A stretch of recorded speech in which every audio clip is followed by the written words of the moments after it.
घर जमाई। विकी को हमेशा किस्मत ने उसकी मेहनत से ज्यादा दिया। पैदा हुआ एक बड़े घर में, मुंह में चांदी की चम्मच लेकर, और शादी भी की एक उससे भी बड़े घर में, सोने की चम्मच मुंह में लेकर। उसे मेहनत करने का शौक नहीं था। एक शौक था, वो भी घटिया शायरी करने का। उसकी हर बात शायराना ही होती थी। जैसे कि एक दिन, दूर से देखा तो चांद पे दाग था, दूर से देखा तो चांद पे दाग था, पास से देखा साबुन का छाग था। ठोको ताली। अरे ऐसी शायरी करोगे तो ताली तो पता नहीं, कोई तुमको ही ठोक देगा। शायरी वो बिल्ली है जो किसी का भी रास्ता रोक दे, और क्या मैं किल हूं जो कोई मुझे ठोक दे।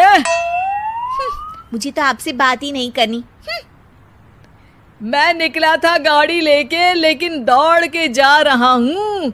मेरी शायरी कोई नहीं सुनता, मैं घर छोड़ के जा रहा हूँ। धीरे बोलिए जी, मम्मी पापा को पता चल जाएगा तो तुमको सच में तुम्हारे मायके भेज देंगे। सस्ते साबुन से मेरी कॉलर चमकी नहीं, सच में चला जाऊंगा, मेरी बात कोई धमकी नहीं। अगर शायरी ही सुनानी है तो सुनाओ, लेकिन कोई काम धंधा भी तो करो। मेरे पिताजी के पास बहुत पैसा है तो घर जमाई बन के खा रहे हो, और कल जा रहे हो ना अपने मायके, तो आज ही चले जाओ मेरी बला से। हमें तो अपनों ने लूटा, गैरों में कहाँ दम था हमें। अरे चुप हो जाओ, तुमको मिर्जा गालिब की कसम। अरे जाना है तो जाओ, लेकिन पहले मेरे मम्मी पापा से मिलकर जाओ, वरना वो क्या सोचेंगे। लेकिन विकी अकेले ही अपनी कार लेकर अपने मायके यानी कि अपने खुद के घर पहुंच जाता है। अरे बेटा, तू अचानक, बहू कैसी है? अरे माँ, बहू तो बिल्कुल बदल गई है, मुर्गी हाथ से निकल गई है। अरे क्या हुआ बेटा? उसकी आती नहीं है, मेरी जाती नहीं है। मैं करता हूँ शायरी, उसे भाती नहीं है। मेरे पास उसका फोन आया था बेटा, सही कह रही है वो। तुमको काम करना चाहिए, तभी तो इज्जत मिलेगी। घर जमाई बनके सास ससुर के पैसों पर कब तक ऐश उड़ाते रहोगे? मेरी जिंदगी में हर तरफ से उंगली हो रही है, फोन पर मेरी चुगली हो रही है। अरे चुगली नहीं कर रही थी बहू, वो तेरा भला चाहती है बेटा। सूखे हुए कपड़े को भी गीला कह रहे हैं लोग, चुगली करने को मेरा भला कह रहे हैं लोग। ठोको ताली। ये सुन के माँ अपने हाथ से अपना सर पीट लेती है। अरे माँ, ताली की जगह माथा क्यों ठोक रही हो? बेटा तू ना आराम कर, तेरे पिताजी भी आने वाले हैं, खाना लगा देती हूँ। विकी अपने घर भी दिन भर टीवी देखता है, तरह तरह का खाना खाता है, दोपहर तक सोता है, चाय पीता है, वीडियो गेम खेलता है, बस काम करने नहीं जाता। घर में नौकर चाकर है तो बिस्तर से हिलने तक की जरूरत नहीं पड़ती। कई बार तो विकी अपने नौकरों को बिठाकर शायरी सुनाता रहता। कब जाओगे बेटा? अरे कैसी बात कर रहे हैं डैडी, क्या आप मेरे फादर नहीं? आप मुझे भगाना चाहते हैं क्या? ये मेरा घर नहीं। अरे नहीं बेटा, तुम्हारा ही घर है। हम तो चाहते थे कि तुम यहीं रहो और मेरा काम आगे बढ़ाओ, लेकिन तुम ही चले गए घर जमाई बनने। अरे मेहनत तो गधे भी करते हैं, मैं अच्छी किस्मत लेके पैदा हुआ हूँ, मैं घर जमाई हूँ, ससुराल का फूल गेंदा हुआ हूँ। ठोको ताली। पिताजी और माँ सच में ताली बजा देते हैं। ऐसा पहली बार होता है जब विकी की शायरी पर किसी ने ताली बजाई हो। अरे आप लोग सच में ताली बजा रहे हैं? हाँ हाँ बेटा, तुम्हारे ससुर का फोन आया था, बोला जब तक घर जमाई जी कोई काम ना करने लगे हमारे यहाँ मत भेजना। अब तू तो काम करने से रहा और तुझे रहना भी है हमारे घर में ही, करेगा भी शायरी ही। और बार बार ठोको ताली बोलेगा तो आदत डाल ही लेते हैं ताली ठोकने की। विकी उसी वक्त खड़ा होता है और बहुत गुस्से में सीधे ससुराल के लिए निकल जाता है। फिर से आ गए? लेकिन सुमन को देखते ही विकी पिघल जाता है। अब सुमन, आई एम सॉरी, आज से ना मैं सिर्फ शायरी ही नहीं बल्कि काम भी करूँगा। तुम अपने ऑफिस में बात कर लेना, कोई भी मेहनत का काम कर लूँगा। मैं घर जमाए बन के रहूँगा लेकिन काम करूँगा और इज्जत से रहूँगा। मतलब सिर्फ तुम नहीं आए हो, तुम्हारे साथ तुम्हें अकल भी आ गई है। मैं अपने कारखाने का मैनेजर बनाता हूँ तुमको, कल से मेरे साथ चलना वहाँ। थैंक यू ससुर जी। थैंक यू से काम नहीं चलेगा, एक शायरी सुनानी पड़ेगी। है जरूर जरूर। ससुर के पास पैसा होते भी मेहनत जिसको भाई है, वही सच्चा दामाद है, वही अच्छा घर जमाई है। ठोको ताली। सब विकी की शायरी पर ताली ठोक देते हैं। शिक्षा, जब किस्मत आपको बहुत सारा दे दे तो उसकी कद्र करनी चाहिए और मेहनत करना कभी नहीं भूलना चाहिए। वर्मा जी के यहाँ एक काम वाली आई। उसका नाम था जलेबी बाई। क्योंकि उसके कोई भी काम सीधे नहीं होते थे, बात हो या काम, हर चीज घुमा के ही करती थी। अरे साहब, वो जो स्कूल में बच्चों की होती है ना, वो मुझे चाहिए। स्कूल में बच्चों को क्या क्लासेस क्यों चाहिए तुमको? अरे नहीं साहब, वो होती है ना गर्मी की छुट्टी। हाँ, छुट्टी चाहिए 2 दिन की। अरे तो इतना घुमा कर क्यों बोल रही हो, सीधे सीधे बोलो ना। वैसे क्यों चाहिए तुमको छुट्टी? अरे मेरे भाई के जो पापा है ना, उनकी जो पत्नी है ना, उनके भाई के पापा की पत्नी को बुखार आ रहा है। ओहो, ऐसी पहेली मत बुझाओ कि मुझे बुखार आ जाए। अरे सीधे सीधे बोलो ना जलेबी बाई। अरे देखो, मेरे भाई के पापा, मेरे पापा, उनकी पत्नी यानी मेरी माँ के भाई यानी मेरे मामा के पापा यानी मेरे नाना, और मेरे नाना की पत्नी यानी मेरी नानी को ना बुखार आ रहा है साहेब। अरे जलेबी भाई, तुम 2 नहीं 10 दिन की छुट्टी ले लो। बस अगली बार से ना ऐसी छुट्टी मांगना हो तो अनुराधा से मांगना, मुझसे नहीं। ठीक है। एक और बात साहेब। एक और बात सुनी तो मुझे पागल खाने जाना पड़ेगा। अरे पागल खाने क्यों जाओगे आप? अरे चावल खा लो। अरे जलेबी भाई, दिमाग का ढोकला मत बनाओ, जाओ यहाँ से प्लीज। वर्मा जी जलेबी बाई की घूमी बातों से जान बचाने के लिए उसे लंबी छुट्टी दे देते हैं और अनुराधा को बताते हैं। अरे आज तो उसने मेरे दिमाग के तार ही उलझा दिए। कितना घुमा घुमा के बात करती है जलेबी बाई। अरे तुम कहो तो मैं तुम्हारा हाथ बंटवा दूंगा घर के काम में, लेकिन जलेबी बाई को तो और झेल नहीं सकता मैं भाई। अरे शांत हो जाओ, मैं संभाल लिया करूंगी उसे, लोड मत लो आप उसका। हाँ, तुम संभाल लेना उसको, वरना मुझे नहीं संभाल पाओगी। मुझे आगरा के पागल खाने में ही भर्ती होना पड़ेगा। आगरा क्यों जाना? मुझे तो लगता है जलेबी बाई इस घर में थोड़े दिन और रही तो हमारा घर ही एक मशहूर पागल खाना बन जाएगा।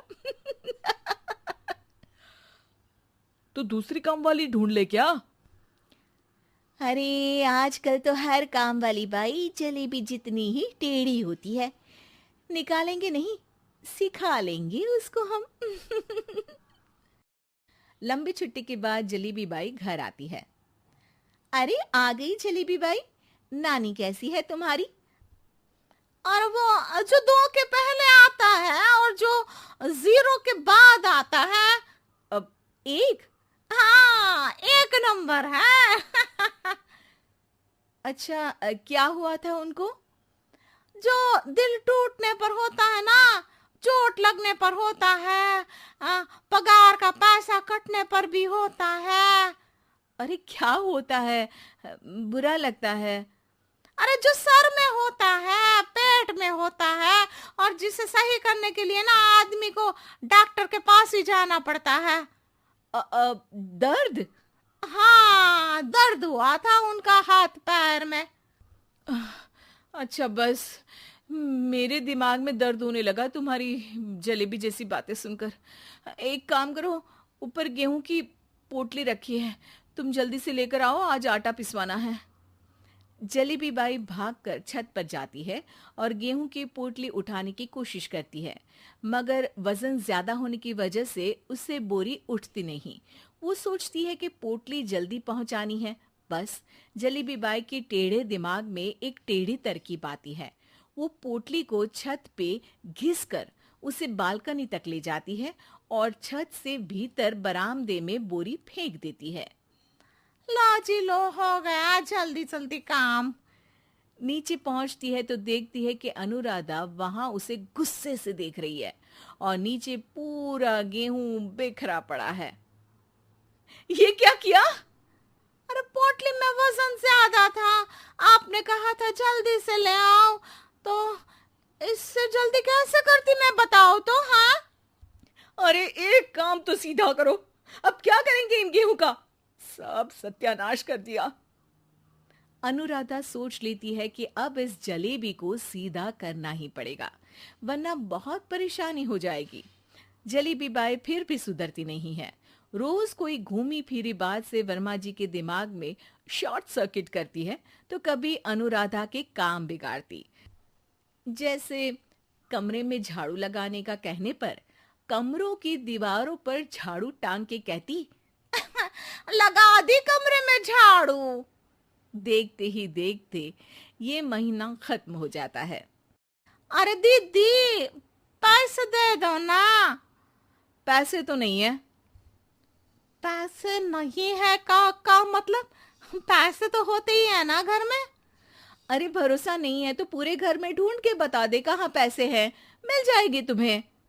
अबे ढूंढ के लाई मैं। जलेबी जल्दी से अनुराधा का पर्स लेकर आती है। अरे इसमें है ना पैसा। अरे मुझे तो नहीं दिख रहा। अरे दीदी है ना, 2000 का नोट। अरे तो वो तो 2000 रुपए हैं, पैसे तो नहीं है। अरे दीदी दे दो ना, जल्दी घर जाना है, आज मेरी तारीख है।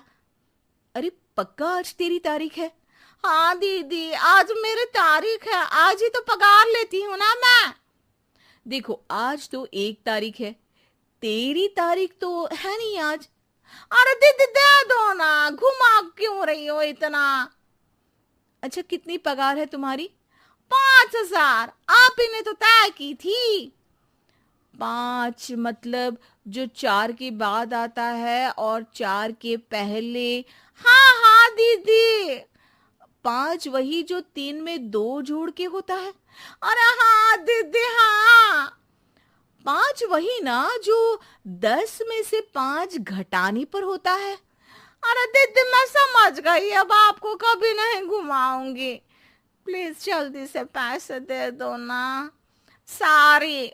और अब ना ये जलेबी बिल्कुल सीधी हो जाएगी कसम से। जलेबी बाई की अकल ठिकाने आ जाती है।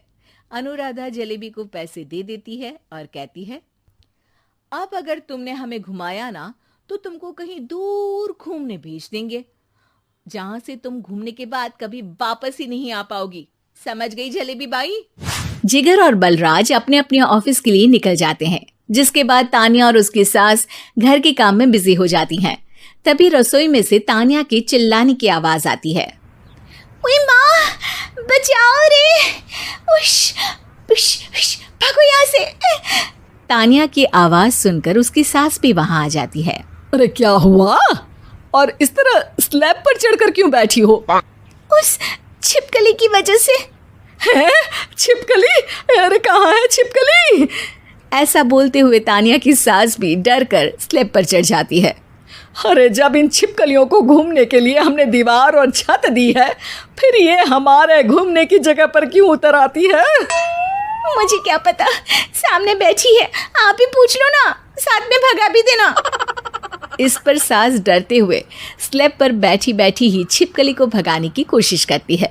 हुश हुश हुश, अरे जा ना, वापस अपने घर जा।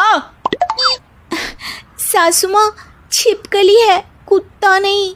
अरे हाँ, छोटी सी ही सही छिपकली तो है, तो तुम ही भगा दो ना।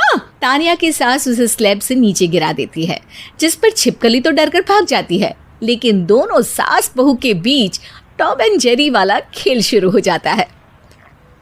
आपने मुझे धक्का क्यों दिया? मुझे कुछ हो जाता तो? अगर वो मुझे खा जाती तो? अरे छिपकली थी, डायनासोर नहीं। हाँ, सिर्फ छिपकली ही थी और आपको उससे डर नहीं लगता तो खुद क्यों नहीं भगा दिया? अरे तेरे होते हुए अगर मुझे काम करने पड़े फिर बहू होने का फायदा क्या है? इसी तरह सुबह से शाम हो जाती है। जिगर और बलराज भी ऑफिस से घर वापस आ जाते हैं, लेकिन सास बहू की तू मैं खत्म नहीं होती। आज इस सभा का मुद्दा क्या है? मम्मी ने मुझे छिपकली के सामने फेंक दिया। अरे वाह मेरे डरपोक, मुझ पर 30 साल से शेरनी जैसे हुक्म चला रही हो और एक छिपकली से डर गई। इस पर दोनों बाप बेटे हंसने लगते हैं, जिसे देखकर सास बहू एक दूसरे की शक्ल देखते हुए अब अपनी लड़ाई भूलकर उनसे लड़ना शुरू कर देती हैं। अरे आप ना ज्यादा बत्तीसी ना दिखाओ, नहीं तो शेरनी के एक पंजे से 32 के 32 दांत बाहर निकल आएंगे। अपनी माँ की इस बात पर अब जिगर अपने पापा को देखकर हंसने लगता है। अरे क्यों पापा, आ गया स्वाद? अभी आपको भी आएगा स्वाद। इस पर घर में सास बहू ड्रामा बंद होकर पति पत्नी नौटंकी शुरू हो जाती है, जिस पर तानिया से कहा सुनी के बीच जिगर अचानक चिल्लाते हुए कहने लगता है, कॉकरोच, इतना बड़ा कॉकरोच, हे भगवान, अब हमें इससे कौन बचाएगा? कॉकरोच का नाम सुनते ही दोनों सास बहू सारी लड़ाई भूलकर फुदक से कूदकर पास रखे सोफे पर चढ़ जाती हैं। अरे कहाँ है कमबख्त? अरे उसे भगाने की जगह अनाउंसमेंट तो ऐसे कर रहा है जिससे 12:40 की आखिरी लोकल है, छूटनी नहीं चाहिए। अरे भलाई का तो ज़माना ही नहीं है। ठीक है भाई, अब मैं आपको बिल्कुल भी नहीं बताऊंगा कि आपके पीछे भी एक बहुत बड़ा कॉकरोच बैठा है। जिगर की बात पर एक बार फिर दोनों डर से उछल जाती हैं, जिसके बाद जिगर और बलराज इसी तरह कभी कॉकरोच तो कभी छिपकली का नाम लेकर उन्हें परेशान करते रहते हैं।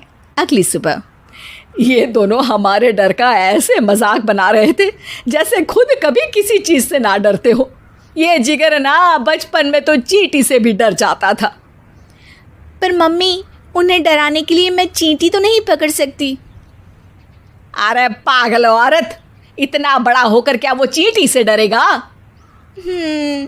मतलब हमें बदला लेने के लिए कुछ अलग सोचना पड़ेगा। अरे वाह, क्या ब्रांड न्यू न्यूज़ दी है। सोचो अब। दोनों बहुत देर तक जिगर और बलराज को डराने के लिए अलग अलग तरीके सोचती हैं, पर किसी भी अंजाम तक नहीं पहुंच पाती, जिस पर तानिया की सास उससे कहती है, हम उन्हें नहीं डरा सकते पर अपना डर तो ख़त्म कर ही सकते हैं ना। अगर हमारा डर ख़त्म हो जाएगा तो फिर वो अपने मज़े के लिए किसे डराएंगे और इसी तरह उनका पचका हो जाएगा। हाँ, नाइस आइडिया, पर मुझे इससे डर क्यों लग रहा है? सास की बातों से डरते हुए भी वो दोनों अपने डर को ख़त्म करने के मिशन पर लग जाती है, जिसमें पहला कॉकरोच सामने आते ही वो डर कर भाग जाती है। हमसे ना हो पाई मम्मी, इससे आप ही निपटो ना। अरे क्या आप निपटो, साथ चल, नहीं तो तेरे ऊपर ना छिपकली गिरा दूंगी। हाँ बस, हाँ पहले छिपकली पकड़ कर तो दिखाओ। अरे यार चल ना। इस पर दोनों भगवान का नाम लेते हुए एक वाइपर लेकर कॉकरोच के पास जाकर डरते डराते उसे भगा देती हैं, जिसके बाद उनमें थोड़ी हिम्मत आती है और वो दिन ब दिन एक एक कर अपने हर डर पर काबू पाने लगती हैं। कुछ हफ्तों बाद, वाह मम्मी, आइडिया तो मस्त था। अब कॉकरोच हो या उसका बाप, मैं किसी से नहीं डरती। अरे शाबाश। और मैं छिपकली हो या उसका पूरा गैंग, सबके छक्के छुड़ा दूंगी। पर मम्मी जी, उससे पहले किसी को सबक सिखाना है। उसी रात जब बलराज और जिगर टीवी देख रहे होते हैं तो दोनों सास बहू प्लान बनाकर छुपके से उन पर नकली छिपकली और कॉकरोच फेंक देती हैं, जिसे देखते ही वो दोनों अपनी जगह से उछल खड़े होते हैं।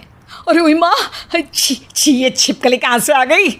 ओह, अब इस कॉकरोच को मेरे ऊपर से हटाओ ना। अरे क्यों बेटे, कैसे माँ याद आ गई? जब माँ को डर लग रहा था तब तो बहुत खिल्ली उड़ा रहे थे।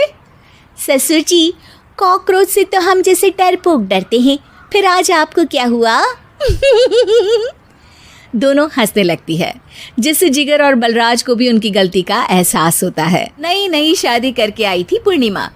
उसके पति प्रकाश को हर बात के बाद अरे मजाक कर रहा था बोलने की आदत थी। एक दिन पूर्णिमा चाय बना रही होती है। सुनो ना, ये मसाला चाय में सच में अगर मिर्ची, नमक, प्याज, लहसुन वगैरह का पेस्ट मिला दे तो चाय मसालेदार हो जाएगी ना? अरे आप कुछ भी मत बोलिए। अरे मजाक कर रहा था।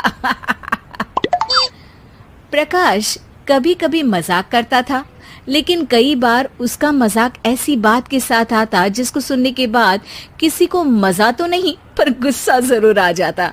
जैसे एक दिन प्रकाश ऑफिस जाते हुए हड़बड़ी में कहता है, अरे मेरे मोजे कहाँ मौज मार रहे हैं? अभी लाई। पूर्णिमा प्रकाश को मोजे लाकर दे देती है। अरे मेरी फाइल कहाँ है? मैं लेट हो रहा हूँ। रुकिए, अभी लाई। फाइल भी आ जाती है। अरे वो टिफिन तो ला दो, कितना लेट करवाओगी? एक तो सामान इधर उधर पटक देते हो, मुझे ढूंढ के लाना पड़ता है, फिर मुझे कहते हो कि लेट हो रहा हूँ। अरे जल्दी जल्दी हाथ चलाओ ना।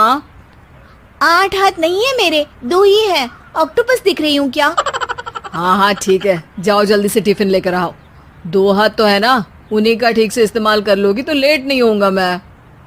पूर्णिमा टिफिन लेकर आ जाती है। वैसे तुम थक जाती होगी ना इतना सब काम करके। हाँ, और नहीं तो क्या। तो मैं कुछ इंतजाम कर लेता हूँ। काम वाली लाओगी क्या? अरे नहीं नहीं, दूसरी शादी कर लूंगा। 2 पत्नी होंगी तो काम आसानी से हो जाएगा ना। क्या? अरे मजाक कर रहा था। प्रकाश तो मैं मजाक कर रहा था कहकर वहां से चला जाता है। लेकिन पूर्णिमा के मन से प्रकाश की 2 शादी वाली बात का दुख पूरे दिन नहीं जाता। शाम को प्रकाश ऑफिस से लेट वापस आता है। हाथ मुंह धोऊंगा, टॉवेल लगा देना, फिर खाना खाऊंगा, खाना भी लगा देना। देखो लेट मत करना। सब काम आराम से ही होंगे। आप भी तो लेट आए हो ना ऑफिस से। अरे यार, मैं काम कर रहा था ऑफिस में, तुम क्या कर रही हो? घर में जो खाना, साफ सफाई ये सब होता है ना, इसको भी काम ही कहते हैं वैसे। अरे ठीक है ठीक है, मैं ही कुछ करता हूँ तुम्हारी मदद के लिए। ऑफिस से आकर मेरा हाथ बटाओगे घर के काम में? अरे नहीं, दूसरी शादी कर लूंगा ताकि सफाई तुम कर लो और खाना दूसरी बीवी बना ले। प्रकाश, तुम ना थोड़ा सोच समझ के बोला करो। अरे मजाक कर रहा था यार। प्रकाश और पूर्णिमा साथ में बैठकर खाना खा रहे होते हैं।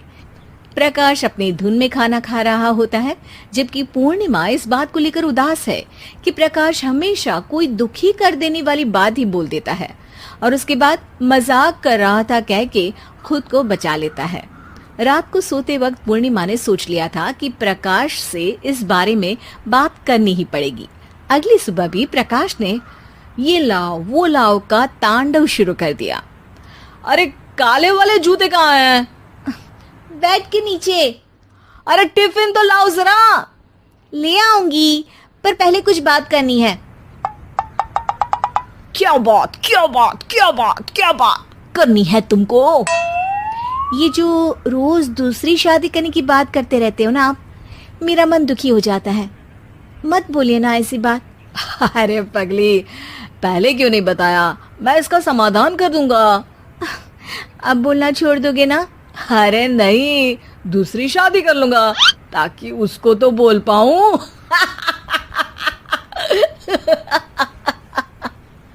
उफ़ो, तुम कभी नहीं सुधरोगे।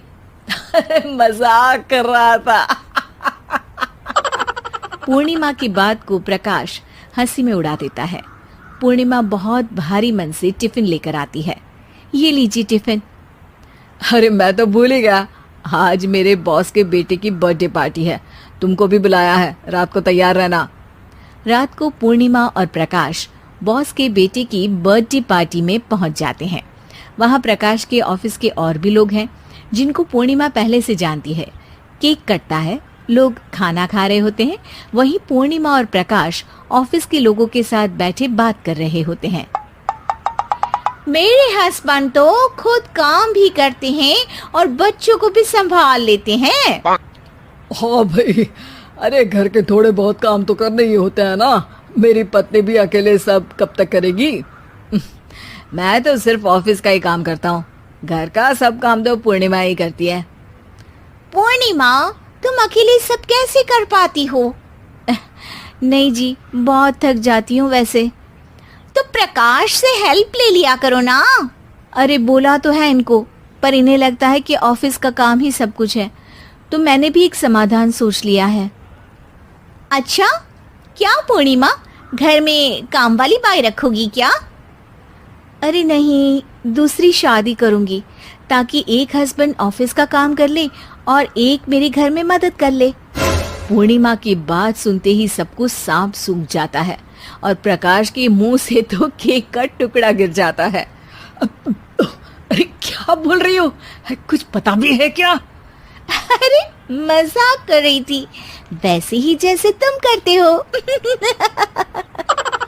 प्रकाश का मुंह खुला का खुला रह जाता है और उनकी आंखें भी खुल जाती है। प्रकाश समझ जाता है कि हर बात के पीछे अरे मजाक कर रहा था बोलने से वो बात मजाक नहीं हो जाती।